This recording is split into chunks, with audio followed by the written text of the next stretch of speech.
Hey good morning, welcome back to my YouTube channel. আমি অনুপমা। কেমন আছো তোমরা সবাই? আমি বেশ ভালোই আছি। অনেক দিন পর, প্রায় 1 থেকে 1.5 মাস পর কলকাতা গেছিলাম এই সানডে। আর কারণ লাস্ট কবারই গেছি আমি বাঁকুড়াতেই গেছি, তাই জন্য কলকাতা আমি যেতে পারিনি। আর কলকাতায় কি বিভৎস গরম, তার মাঝেও আমার প্রচণ্ড শাড়ি পরতে ইচ্ছে করছিল, কারণ আমি শাড়ি পরতে ভীষণ ভালোবাসি। এখন আমার ভিডিও যারা দেখো তারা প্রায় জানোই। তো আমি শাড়ি পরে সুন্দর করে রেডি হয়ে চলে গেছিলাম একটা রেস্টুরেন্টে। ময়দানে এই রেস্টুরেন্টটা, ময়দানের মেট্রো স্টেশন থেকে নেমে সোজা হেঁটে গেলেই রেস্টুরেন্টটা খুব কাছাকাছি। আমাদের সিট বুকিং করাই ছিল আগে থেকে।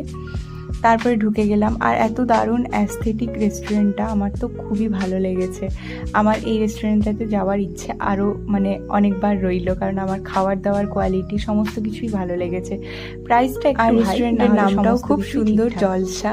আমার তো নামটাও খুব ভালো লেগেছে, আর তার সাথেই ম্যাচ করে পুরো রেস্টুরেন্টটা তৈরি। তারপরে খাওয়া দাওয়া করে একটু রোদ পড়তে, ওই 3টে সাড়ে 3টে করে আমরা গেছিলাম, তখনও বিভৎস রোদ আর গরম। গেছিলাম সেন্ট পল ক্যাথিড্রালে, কারণ ওটা আমার ফার্স্ট টাইম যাওয়া, কাছেই ছিল, ওই কারণে রিজু বলল যে চল একবার ঘুরে আসি। আর গিয়ে দেখলাম এত শান্ত নীরব পরিবেশটা, আমার খুব ভালো লেগেছে। আমার এখানে যাওয়ার ইচ্ছে বহু দিনের, কিন্তু যাওয়া হয়েছিল না, কারণ কলকাতা যাই 2-1 দিনের জন্য, বেরোতে কোথাও ভালো লাগে না, এত যানজট কলকাতায়। তারপরে বেশ কিছুক্ষণ ঘোরাফেরা করে আমরা নন্দনে গেছিলাম। সেখানে কোনো ভিডিও ক্লিপ আমার নেওয়া হয়ে ওঠেনি। তারপরে বাড়ি আসার পথে আমরা একটা এসি বুক করে দিয়ে আসি, কারণ এত গরম আর থাকা যাচ্ছে না, তাই জন্য। তো দ্যাটস ইট ফর টুডে। এইভাবে করেই আজকের দিনটা কাটালাম।